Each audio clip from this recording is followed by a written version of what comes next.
हाँ, यूनिफॉर्म दिखाइए, वेयर किया या नहीं, नहीं किया ना। अब फटाफट से क्लास को लीव कर दो, यूनिफॉर्म वेयर करो, उसके बाद एंटर करो क्लास में, जाओ। एक ही चीज को 10 बार बोलते बोलते ना। Good morning ma'am. Good morning all of you.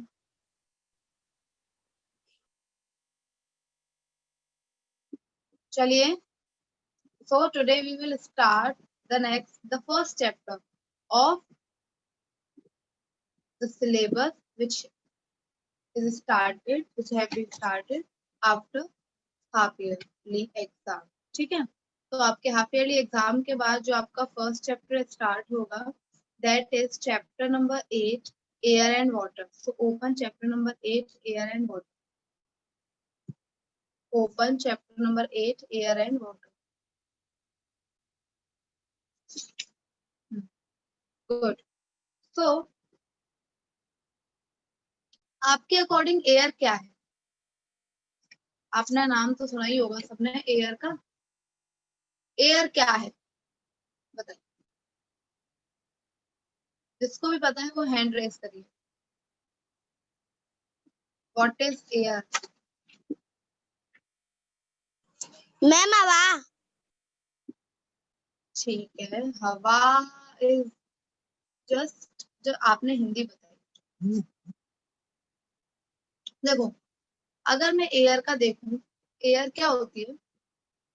Air हमारे आसपास है, हम एयर में ही तो रह रहे हैं, बिना एयर के तो कहीं नहीं है ना।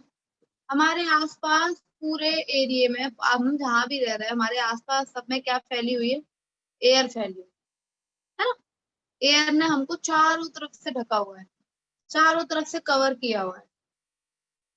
समझो बात को, क्या कह रही हूँ मैं, कि एयर जो है, एयर ने क्या किया हुआ है, हमको, हमें सराउंड किया हुआ है। सराउंड मतलब चारों तरफ से घेरा हुआ है। हम किस में रह रहे हैं? एयर में ही तो रह रहे हैं, है ना बेटा। आसपास हमारे एयर ही है ना। क्या हम एयर को देख सकते हैं? बताइए। No ma'am. No ma'am. Yes, mic off करो। तो you are right that we can't see air. हम एयर को नहीं देख सकते। वीडियो ऑन कर लीजिए बेटा आप लोग। Prince Bohara, Mayank, video on करिए। तो जैसा कि आप लोगों ने बोला कि हम एयर को देख नहीं सकते, फिर कैसे पता हमें कि आसपास एयर है? बताओ। मैम हमें हम कैसे? उसे फील कर सकते हैं। तो that is the correct ma'am answer. हाँ, हम एयर को देख नहीं सकते, लेकिन हम एयर को क्या कर सकते हैं बेटा? फील जरूर कर फील। सकते हैं, है ना। हमें देखते हैं कि जैसे ही एयर थोड़ी तेज चलती है, एयर की वजह से जो लीव्स होती हैं, ट्रीज वगैरह, उन पर लीव्स है, वो हिलने लगती हैं, मूवमेंट करने लगती है। देखा है ना आपने? देखा है या नहीं? तो और भी यस मैम। बहुत सारे जो एयर की वजह से होते हैं।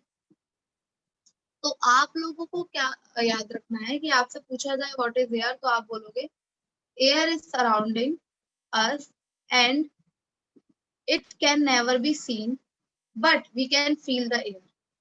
हम एयर को देख नहीं सकते कभी भी, लेकिन हम एयर को फील जरूर कर सकते हैं। हम बहुत तरीके से फील करते हैं ना एयर को। आपको एयर फील नहीं होती है? एयर चलती है तो कैसी कैसी चीजें आपको देखने यस को मैम। मिलती है ना। अब आगे जिससे हम अगर बात करें, we use air for lots of things including breathing. Gently moving wind is called breeze while fast moving wind is called storm। हम्म क्या बोला जा रहा है यहाँ पर? एयर का यूज हम बहुत चीजों के लिए करते हैं। बात समझ में आ रही है? एयर का यूज हमारी लाइफ में बहुत है। अगर हमारी लाइफ में एयर नहीं होगी ना आसपास, तो हम मर जाएंगे। बात समझ में आ रही है? अगर हमारे आस एयर नहीं होगी तो हम सब मर जाएंगे। क्यों? ये कौन बताएगा? मैम क्योंकि हमें उससे सांस लेते हैं। रुक जाओ, देवचार आपने, प्रशांत आप मुझे बताओ, अगर हमारे आसपास एयर नहीं होगी तो क्या हम मर क्यों जाएंगे? प्रशांत।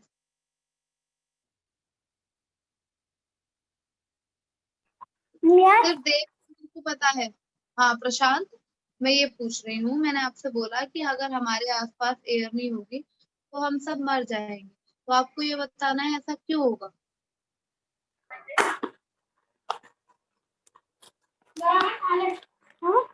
कौन दिख रहा है? आप बोलोगे तो बस आपका टाइम वेस्ट करूंगा। मैं तो खा ले।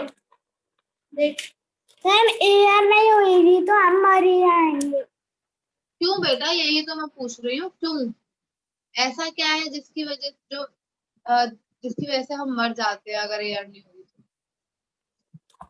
ये जिसको पता है वो हैंड रेज करे। मैम ऑक्सीजन नहीं होगी तो हम पापा ही आएंगे।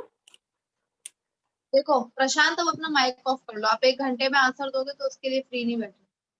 एयर क्या होती है, एयर के अंदर ऑक्सीजन होती है जिसे हम सांस लेते हैं, आपको ये तो पता ही है ना। ऑक्सीजन को हम अंदर लेते हैं और कार्बन डाइऑक्साइड को हम बाहर निकालते हैं। तो ऑक्सीजन कहाँ प्रेजेंट होती है बेटा, एयर में ही तो प्रेजेंट होती है। तो अगर एयर ही नहीं होगी तो ऑक्सीजन कहाँ से आएगी, और ऑक्सीजन नहीं आएगी तो हम सांस नहीं ले पाएंगे, और हम सांस नहीं ले पाएंगे तो हम मर जाएंगे। हम अगर ब्रीथ नहीं कर पाएंगे, ब्रीथ किससे करते हैं हम, ऑक्सीजन से ही तो करते हैं। और अगर एयर, ऑक्सीजन कहाँ है, एयर में है, तो मान के चलो अगर एयर ही नहीं होगी तो ऑक्सीजन नहीं होगी, ऑक्सीजन नहीं होगी तो हम ब्रीथ नहीं कर पाएंगे, और ब्रीथ नहीं कर पाएंगे तो हम क्या हो जाएंगे, मर जाएंगे। Okay, I think it is clear to you. आगे आप समझिए मैं क्या बोल रही हूँ। आपको 2 वर्ड्स दिए गए हैं, दो आपको चीजें, ऐसे 2 टर्म्स दिए गए हैं। एक तो आपको दिया है बेटा, एक तो आपको दिया है टर्म ब्रीज, और एक टर्म आपको दिया है क्या, एक टर्म आपको दिया है स्टॉर्म, है ना। ब्रीज क्या होता है, जब हवा थोड़ा तेज तो चलती है लेकिन आराम से चलती है। जब हवा तेज तो चलती है लेकिन आराम से चलती है, जैसे आपने आजकल नहीं देखा कि जेंटली मतलब आराम से चल रही है हवा, लग तो रही है कि हवा चल रही है। जैसे अभी आप बाहर जाओगे, अभी बाहर जाओगे आप अपने घर के बाहर, तो आपको हवा चलती हुई फील होगी, होगी नहीं होगी, बताओ, होगी, है ना। वो हवा चल रही है, तेज चल रही है लेकिन वो जेंटली चल रही है।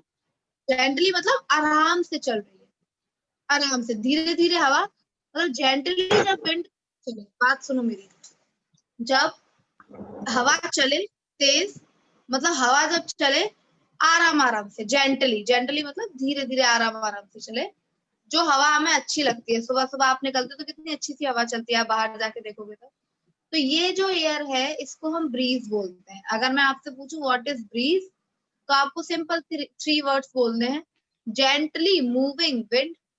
आई बात समझ, ब्रीज क्या होती है, जेंटली मतलब आराम से, मूविंग मतलब चलती हुई, विंड मतलब हवा, तेज हवा, ठीक है। Gently moving wind is called breeze. अब अगर हम स्टॉर्म पर आ जाते हैं, स्टॉर्म को तूफान, आंधी ये सब बोलते हैं। आंधी आती है, आंधी में हवा ऐसी चलती है जैसी अभी आपके पास चल रही है, बताओ। आंधी जब आती नहीं ना, कितनी तेज हवा चलती है, देखा है, बहुत गंदा सा लगता है, पूरी धूल उड़ के आ जाती है, हवा चलती है। तो इसको बोला जाता है, जब आराम आराम से हवा चले, धीरे धीरे हवा चले, वो अच्छी लगे, तो वो तो जेंटली मूविंग विंड, उसे ब्रीज बोलते हैं। और जब हवा बहुत तेज चले, बहुत फास्ट मूव करे, तो उसको बोला जाता है स्टॉर्म, मतलब फास्ट मूविंग विंड। आपसे मैं पूछूं व्हाट इज ब्रीज, तो आप बोलेंगे जेंटली मूविंग विंड, है ना। और अगर आपसे पूछा जाए व्हाट इज स्टॉर्म, तो आप क्या बोलेंगे, फास्ट मूविंग विंड। कितना सिंपल है या नहीं है, फास्ट मूविंग विंड। तो आपको स्टॉर्म और आई थिंक ब्रीज क्लियर हो गया होगा, है ना। आगे बढ़े, आपको क्या दिया है इसमें, a breeze is pleasing but a storm is harmful. वो तो सही कह रहा है ना, ब्रीज जो होती है वो जब चलती है तो हमें अच्छी लगती है। हवा जब आराम आराम से धीरे धीरे चलती है तो हमें अच्छी नहीं लगती, ठंडी ठंडी लगती है। लेकिन क्या स्टॉर्म अच्छा लगता है आपको, आंधी आती है तब, नहीं ना, कितनी तेज आती है, कितनी धूल भर जाती है आंखों में, कितनी सारा कूड़ा वगैरह, इतनी डस्ट उड़ती है, होता है या नहीं होता है। तो आपसे पूछा जाएगा कि ब्रीज और स्टॉर्म में से कौन सी हमें प्लीजिंग लगती है, प्लीजिंग मतलब कौन सी अच्छी लगती है, आई बात समझ, कौन सी हमें अच्छी लगती है, ब्रीज अच्छी फील होती है या फिर स्टॉर्म? तो आपका आंसर क्या होना चाहिए, ब्रीज।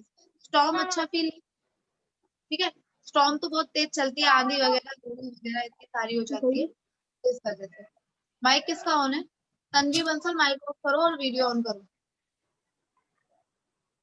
मैं प्रशांत, कार्तिक और, नहीं प्रशांत नहीं, कार्तिक, मानसी और प्रशांत, देव चाहत, इनको मैं रिमूव कर रही हूँ क्लास से क्योंकि इनकी वीडियो ऑन नहीं हो पाएगी, ठीक है।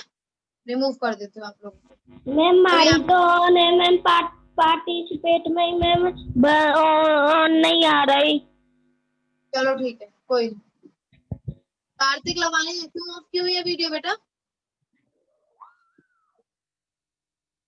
क्यों कार्तिक?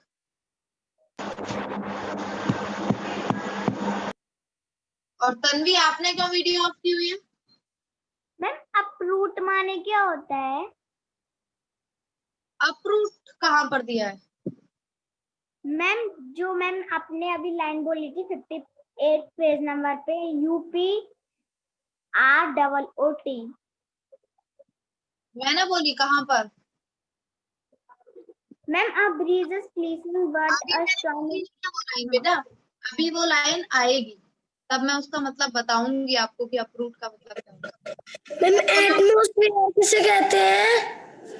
क्या मैम एटमॉस्फेयर। आपने एटमॉस्फेयर नहीं पढ़ा ना, नहीं, जैसे जैसे आप पढ़ते जाओगे वो चीजें आपको क्लियर होती जाएगी, ठीक है। पढ़ोगे तभी तो क्लियर होगी। अब देखो इसमें दिया है, अ storm can uproot trees, damage plants, bang doors and windows and blow off the roof of the hut।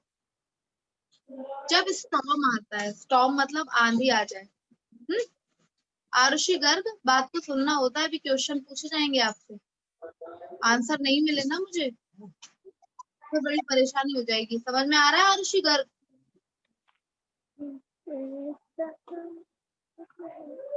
Arushi Garg, अब सुनिए, जब स्टॉर्म आता है, आंधी आती है, आंधी तूफान वगैरह कुछ आ गया, तो क्या होता है, आपको देखने को ये मिलता होगा, वो क्या क्या काम कर देता है, वो ट्रीज, अप्रूट का मतलब अब समझो, जो मुझसे अप्रूट का मतलब पूछ रही थी, अप्रूट का मतलब होता है उखाड़ देना, अप्रूट का मतलब होता है उखाड़ देना, उखाड़ फेंकना। हम्म, तो जब आंधी आती है, जब स्टॉर्म आता है, तो क्या क्या काम करता है वो, अप्रूट ट्रीज मतलब पेड़ों को उखाड़ देता है, फेंक देता है उखाड़ के। डैमेज प्लांट्स, छोटे छोटे जो प्लांट होते हैं उनको भी क्या कर देता है, डैमेज कर देता है, खत्म कर देता है। बैंग डोर्स एंड विंडोज, जो दरवाजे और खिड़कियां हैं, डोर और जो विंडोज हैं, उनको क्या कर देता है, मोड़ देता है, ठीक है ना। दरवाजे खिड़कियां जो है उनको मोड़ देगा, तोड़ देगा, है ना।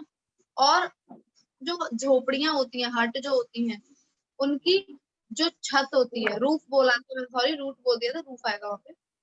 जो छत होती है, झोपड़ियों की छत देखी आपने, झोपड़ियां तो देखी होंगी, ऊपर ऐसे उनकी छत बनी हुई होती है। तो जब स्टॉर्म आता है तो उनकी छत भी क्या हो जाती है, उड़ जाती है, ठीक है। तो आपसे मैं पूछ सकती हूँ कि बेटा आप लोग मुझे ये बताइए कि स्टॉर्म क्या क्या कर सकता है। तो स्टॉर्म ट्रीज को अप्रूट कर देता है, अप्रूट मतलब उखाड़ देता है ना। और प्लांट्स डैमेज कर देता है, विंडोज और डोर्स जो होते हैं उनको क्या कर देता है, मोड़ देता है, बैंग कर देता है। और जो हट्स वगैरह होती है, झोपड़ियां जो होती हैं, उनकी जो छत होती है, रूफ मतलब छत, ठीक है, उनकी जो छत होती है उसे भी उड़ा देता है, वो उड़ जाती है, ठीक है।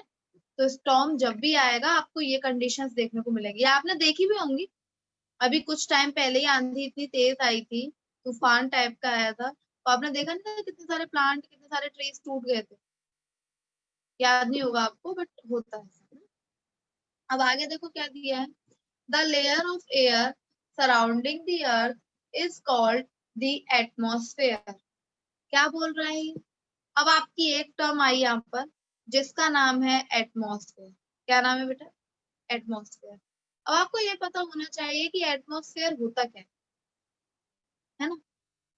अब मैं आपको ये बताती हूँ बेटा, मैंने मयंक प्रताप सिंह, आपको पता है? बताइए। मैं हमारा वातावरण। हाँ ठीक है। अगर मैं आपको इसे समझाऊं सही लैंग्वेज में, हिंदी ट्रांसलेशन करना ही कोई एक तरीका नहीं होता चीजों को समझने का। चीजों को अगर समझना है तो मैं अच्छे से समझू। देखो मैं बताऊं आपको, मान के चलो ये अर्थ है। क्या है ये? अर्थ है। हमारी अर्थ के चारों तरफ बहुत दूर दूर तक, ये देखो कितनी दूर दूर तक, हमारी अर्थ के चारों तरफ बहुत दूर दूर तक कौन फैला हुआ है? एयर। क्या बात है पूर्वी बंसल, क्यों पेन चला रही हो बोर्ड पे? एयर फैली हुई है, हमारी ये अर्थ है।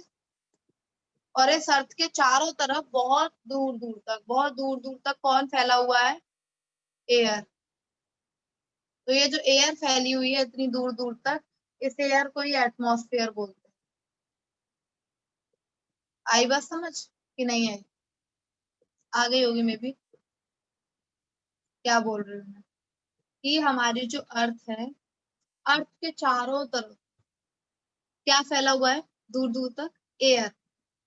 और वो जो एयर का पूरा एनवलप है जो कि अर्थ को ढके हुए है, आ रही है बात समझ में? वो एयर जो पूरी है, जो अर्थ को चारों तरफ से घेरे हुए है। ये नहीं देखा आपने, ये अर्थ को चारों तरफ से घेरे हुए है ना वो एयर। वो जो एयर का एनवलप है, उसी को, उस पूरी एयर को ही हम एटमॉस्फेयर बोलते हैं। आई बात समझ?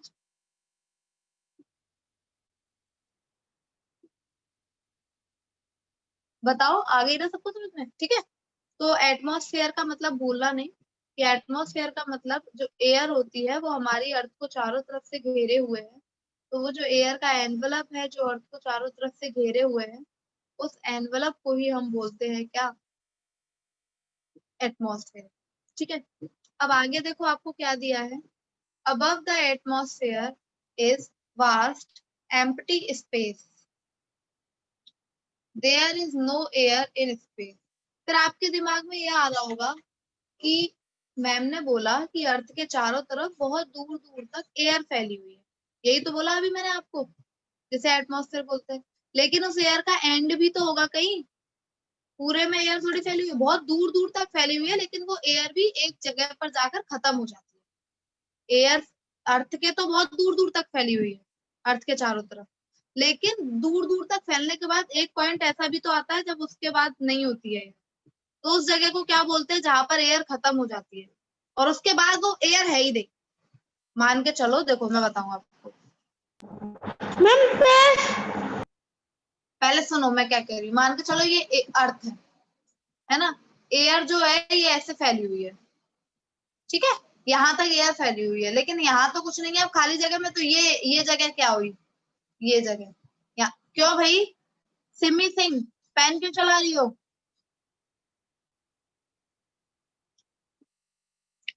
तो क्या है? ये जगह क्या हुई? क्योंकि एयर तो यहीं खत्म हो गई ना। ये जगह क्या हुई? यहाँ पर तो एयर होती नहीं है, यहाँ एयर नहीं होती। आई बात समझ? यहाँ एयर नहीं होती और इसको बोला जाता है स्पेस। क्या बोला जाता है इसको? स्पेस। मैं आपसे एक क्वेश्चन पूछ सकती हूँ कि मुझे ये बताइए कि क्या जो स्पेस होता है उसमें एयर प्रेजेंट होती है? तो नहीं होती है। स्पेस वो जगह है जो वहां से चालू होती है जहां से एयर खत्म हो जाती है, उसके बाद का जो रीजियन है वो पूरा स्पेस है। बात आ रही है समझ में? जहां पर एटमॉस्फेयर हमारा खत्म हो गया, जहां पर हमारी एयर खत्म हो गई, उसके बाद जितनी भी पूरी जगह है वो स्पेस है, और उस स्पेस में एयर नहीं होती है। आई बात समझ? उस स्पेस में एयर नहीं होती है। अब देखो आपको क्या दिया है आगे। अब हम पढ़ेंगे एयर के बारे में कि इस एयर में है क्या क्या।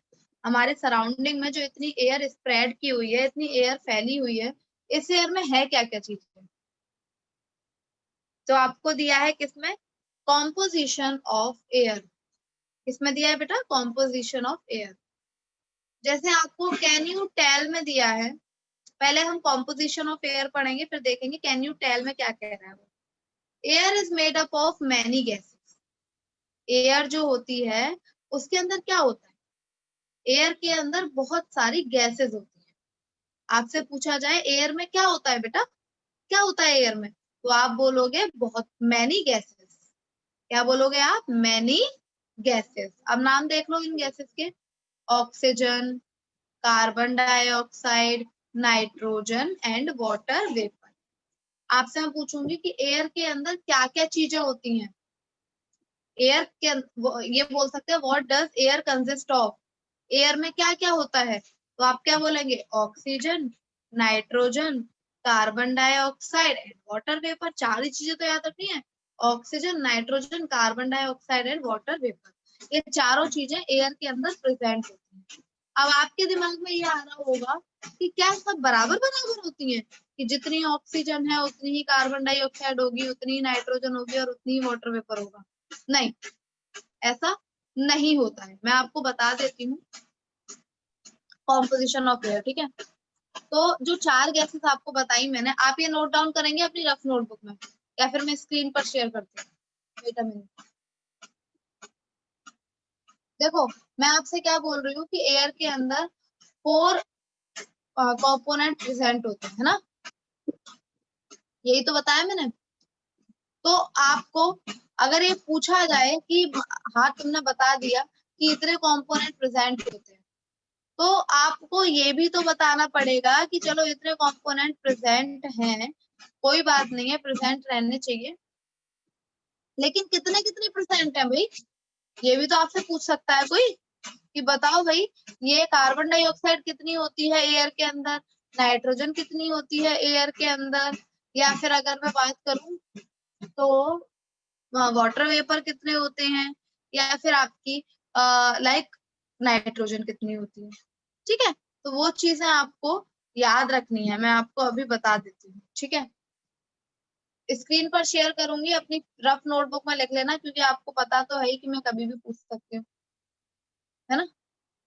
तो याद रखिएगा, सबसे ज्यादा इन चारों में से जो सबसे ज्यादा प्रेजेंट होता है, स्क्रीन पर देखो,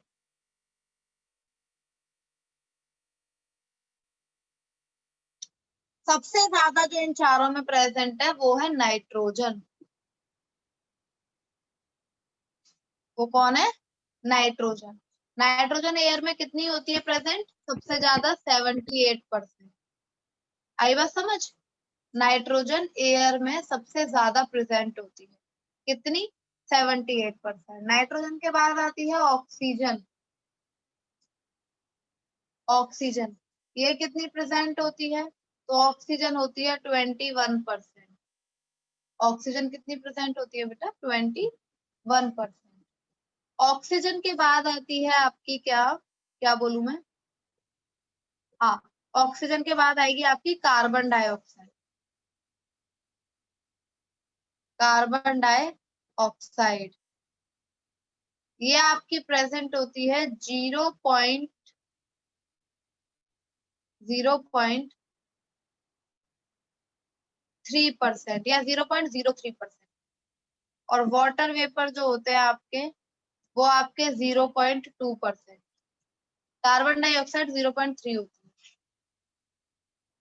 और वाटर वेपर 0.1। हालांकि आपसे ये नहीं पूछा जाएगा ज्यादा, आपसे पूछे जाते हैं मेनली ये नाइट्रोजन एंड ऑक्सीजन, तो नोट डाउन कर लो, ठीक है। मैं आपसे ये भी पूछ सकती हूँ कि बताइए उसमें हमारी एयर जो है, एयर में सबसे ज्यादा कौन सी गैस प्रेजेंट होती है, तो आपने कौन सी देखी सबसे ज्यादा, नाइट्रोजन ही तो देखी। नाइट्रोजन एयर में सबसे ज्यादा प्रेजेंट होती है, पूछे कितनी होती है, तो आपका आंसर होना चाहिए 78%।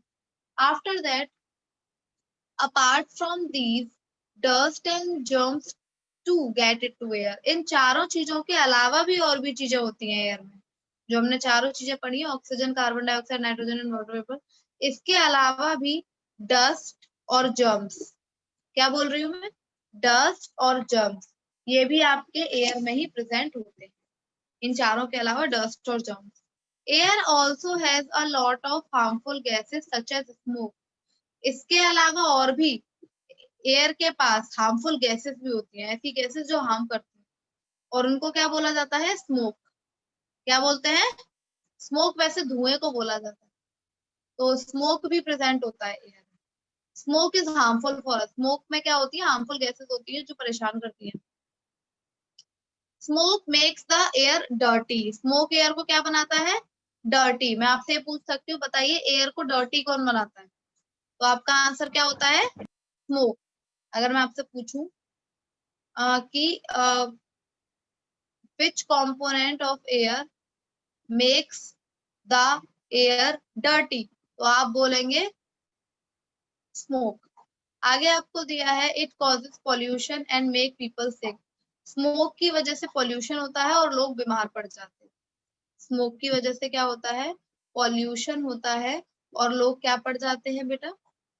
बीमार पड़ जाते हैं। अब मेरी बात सुनिए, आपको आज की क्लास में हम इतना ही करेंगे, ठीक है? अभी आपको क्या करना है, सुनिए, कोई भी बच्चा अगर क्लास लीव करता है इस टाइम, तो फिर मैं उसे कल की क्लास अटेंड करने नहीं दूंगी, याद रखना, ठीक है? पहली बात तो मेरी ये सुनिए, पेज नंबर 58 पर देखो, आपको दी है लेट्स वार्म अप एक्सरसाइज, दी है टिक द करेक्ट, है ना? तो इसमें आपको उन उन चीजों पर तो टिक करना है जिनको एयर की जरूरत होती है, और उन चीजों पर टिक नहीं कर, उन चीजों पर क्रॉस लगाना है जिनको एयर की जरूरत होती है। आई बात समझ की नहीं आई? आपको उन चीजों पर राइट का टिक लगाना है जिनमें एयर की जरूरत पड़ी। जैसे फर्स्ट वाला है फुटबॉल, तो इसमें एयर की जरूरत है या नहीं? तो ये आपको यस या नो लिखना है। ये मुझे ये आप बताओ मत मुझे बेटा, आप इसमें टिक करोगे। आ रही है बात समझ में? आप इसमें टिक करोगे जिन जिनको एयर की जरूरत है, और जिनको नहीं है उनमें क्रॉस करोगे। और ये काम आपका आज का होमवर्क है। अब बात सुनो ध्यान से, होमवर्क तो आपको मिल गया। अब आप इस पेज को अच्छे से क्या करोगे? अच्छी अच्छी मतलब टिक लगाने में क्या अच्छी हैंड राइटिंग, टिक लगाओगे अच्छे से। फिर सिर्फ इसी पेज की बात समझ में आई? सिर्फ इसी पेज की ये जो एक्सरसाइज है, सिर्फ इतनी एक्सरसाइज की ही फोटो क्लिक करना। नीचे का क्लिक करने की जरूरत नहीं है ना ऊपर की। सिर्फ ये लेट्स वार्म अप जो दिया है, इस पूरी एक्सरसाइज की एक पिक्चर क्लिक करना, और वो पिक्चर क्लिक करके आपको अपने ग्रुप में सेंड करना, ठीक है? कब सेंड करनी है? आज ही। ग्रुप कब ओपन होगा आपका? 2:30 से 5 o'clock तक ओपन होता है। तब तक तो आप ये काम कर लोगे ना? तो तभी आपको 2:30 से 5 o'clock के बीच में सेंड करनी है। हाँ बोलो बोलो। करनी है, क्या? हमें let's warm up he send करनी है ग्रुप पे। तो ये जो एक्सरसाइज है ना, यही बस सिर्फ इस एक्सरसाइज की फोटो खींचनी है। सिर्फ इतनी इतनी फोटो खींचनी है एक्सरसाइज की, ठीक है? और फोटो क्लिक करके आपको ग्रुप में सेंड करनी है, फिल करके। खाली एक्सरसाइज नहीं आनी चाहिए, फिल करके आपको ये कहाँ सेंड करनी है और कब सेंड कर। हाँ बोलो। मैम ये सेंड करना है बस। बस फिल करना, पहले फिल करना उसके बाद सेंड करना, ठीक है? पहले फिल करना उसके बाद सेंड करना। 2:30 से 5 o'clock तक सेंड करनी है। अब बात सुन लीजिए ध्यान से, अभी क्लास में बच्चे प्रेजेंट हैं 16, और मुझे 16 के थ्रू ही पिक्चर चाहिए, ये याद रखना। 16 के 16 पूरे के पूरे बच्चे ही पिक्चर क्लिक करके सेंड करेंगे ग्रुप में। हाँ बेटा। मैम इस पिक्चर पे अपनी नाम भी डालना है। नहीं बेटा, आप जब सेंड करोगे ना, तो सेंड करने के बाद नीचे अपना नेम लिख देना, जैसे टाइप करके लिखते हैं ना नेम। आपको पता तो होगी ना, व्हाट्सएप पे जब सेंड करते हो तो नीचे नेम टाइप कर देते हैं, ऐसे टाइप कर देना, ठीक है? तो मैं आपको बता दूंगी। अब बात सुनिए, यहाँ पर कितने स्टूडेंट हैं? यहाँ पर आपके 16 स्टूडेंट हैं। 16 क्यों, 15 ही रह गए अब तो। चलो 15 ही रह गए। इन 15 के 15 से पूरी चाहिए मुझे एक्सरसाइज। नाम लिखो, ले रही हूं मैं अभी। मैं वरना अगर जिसने एक्सरसाइज सेंड नहीं की वो कल की क्लास अटेंड नहीं कर पाएगा। आ रही है बात समझ में? नाम सुन लीजिए। आरुषि गर्ग, भूमि सिकरवार, दिया अग्रवाल, देव चाहर, गोविंद मित्तल, मानसी सिकरवार, मयंक प्रताप सिंह, नैतिक शर्मा, नितेश, पूर्वी बंसल, सिम्मी सिंह, तन्नू डागोर और यश चौधरी। नाम सबने सुन लिए होंगे अपने अपने। इनमें से एक भी बच्चा मिसिंग होता है ना, तो मैं याद रखना, मैं उस बच्चे को आगे क्लास अटेंड नहीं करने दूंगी। याद रखना इस चीज का, मुझे होमवर्क टाइम पर चाहिए। मैम कल सेंड करनी है। तो आपको एक बात को मैं 10 बार बताती हूँ फिर भी आप लोगों के समझ में नहीं आती। जब होमवर्क आज दिया है तो आज सेंड करोगे या कल करोगे? होमवर्क आज मिला है ना आपको, ये ग्रुप में आ चुका ना ये होमवर्क, तो आपको ये आज सेंड करनी है जब ग्रुप 2:30 से 5 o'clock ओपन होगा। और ग्रुप में ही सेंड करनी है, कहीं और नहीं, ग्रुप में। ठीक है, तभी मानी जाएगी जब आप ग्रुप में सेंड करोगे। चलिए मैम एक्सरसाइज। यस बेटा, चलिए अब सुनिए बात को। क्योंकि मैं आगे का अभी आपको रीड नहीं करा रही हूँ तो मैं आपसे ये बोलना चाह रही हूँ कि अब जो हम पढ़ चुके हैं अभी उससे रिलेटेड मैं आप लोगों से क्वेश्चंस पूछूंगी। आपको पता ही है, जिसको आंसर पता होगा वो क्या करेगा बेटा, वो हैंड रेज करेगा।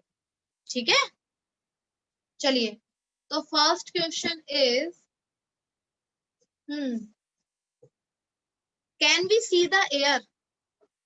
Can we see the air? Yes या नो में आंसर देना है बस, और हैंड रेज करेगा वही बच्चा। आंसर देने दूंगी नो जिसने मैम। खुद। Can we see the air? अभी भी सिर्फ 4 ही स्टूडेंट्स को पता है, बाकी के स्टूडेंट्स को ये भी नहीं पता कि क्या हम एयर को देख सकते हैं। ये भूमि, दिया, नो देव। मैम। क्या बात है सिम्मी सिंह, रिमूव करना पड़ेगा क्या क्लास से? पहले हैंड रेज करना होता है तब आंसर देते हैं, ऐसे अपने आप से ही आंसर नहीं देते। जैसा कि सिम्मी सिंह ने आंसर दे दिया है अब तो, लेकिन नेक्स्ट क्वेश्चन में अगर कोई भी ऐसे बोलता है तो मैं रिमूव कर दूंगी तुरंत। ठीक है, तो हम एयर को नहीं देख सकते, तो इसका आंसर होगा no. Now next question is how many percentage of nitrogen found in air? How many percentage of nitrogen found in air? अब सब भूल गए? यार ऋषि गर्ग, भूमि, दिया और ये क्या नाम है, मयंक, नितेश, तनु। अभी तो मैंने बताया कि नाइट्रोजन कितनी होती है, फिर भी भूल गए? I am just asking how many percentage of nitrogen are present in air. इसका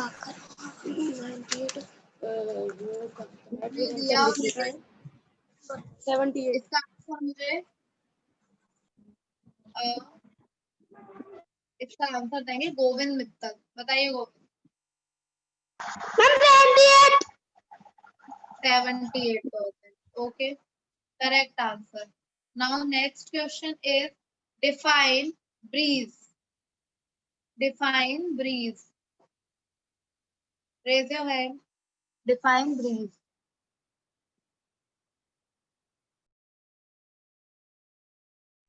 मैम क्वेश्चन क्या था?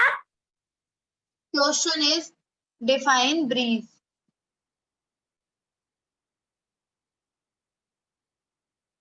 सिर्फ 2 ही बच्चों को याद है ब्रीज का क्या मतलब था? गोविंद और सिम्मी। बाकी सब भूल गए कि ब्रीज किसे बोलते थे? हाँ बताइए, बाकी सब भूल गए कि ब्रीज किसे बोलते हैं? Very bad. क्या पढ़ रहे हो फिर इतनी देर से? 3 वर्ड्स थे सिर्फ ओनली ब्रीज में, वो भी याद नहीं हो पाए। हाँ चलिए सिम्मी सिंह आप आंसर करिए।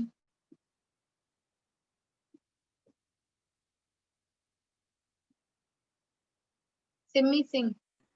नाइट्रोजन।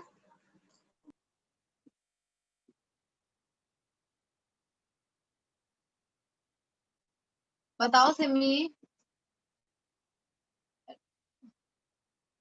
चलिए रहने दीजिए, मानसी से करवा, आप बताओ। मानसी। मैम हम ब्रीथ से हम सांस लेते हैं। नहीं, वो तो एयर से हम करते हैं, एयर के अंदर मैं सब पूछ रही हूँ ब्रीथ क्या होती है। पूर्वी बंसल आप बताओ।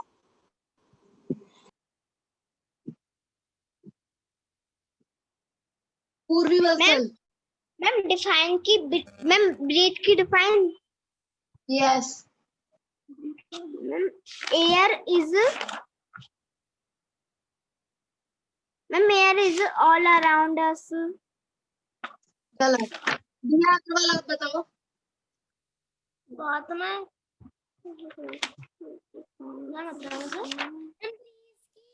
दिया बताओ। Ma'am gently moving wind. Good. सिर्फ 3 वर्ड्स हैं जो आपको बोलने हैं। जेंटली मूविंग विंड, ऐसी विंड जो धीरे धीरे आराम से चलती है उसको ब्रीज बोलते हैं। Now next question is which feels pleasing to us, breeze और स्टॉर्म? कौन सी हमें प्लीजिंग लगती है, ब्रीज या फिर स्टॉर्म?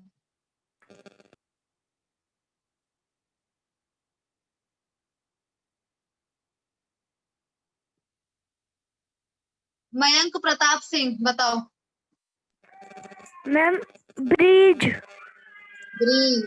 ब्रीज हमको प्लीजिंग मतलब अच्छी लगती है एज कंपैरिजन टू स्टॉर्म। चलो नेक्स्ट क्वेश्चन सुन लो ध्यान से।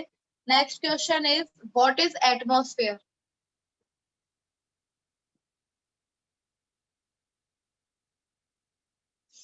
Raise your hand.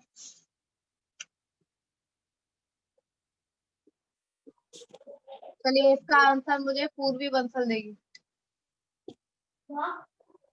Ma'am, above the atmosphere is vast empty space. There is no air in space. बिल्कुल गलत आंसर। एटमॉस्फेयर पूछ रही हूँ, आप मुझे स्पेस बता रही हो। आप बताइए इसका आंसर नैतिक शर्मा। वातावरण। अरे बेटा हिंदी थोड़ी बतानी है, बताओ नैतिक शर्मा।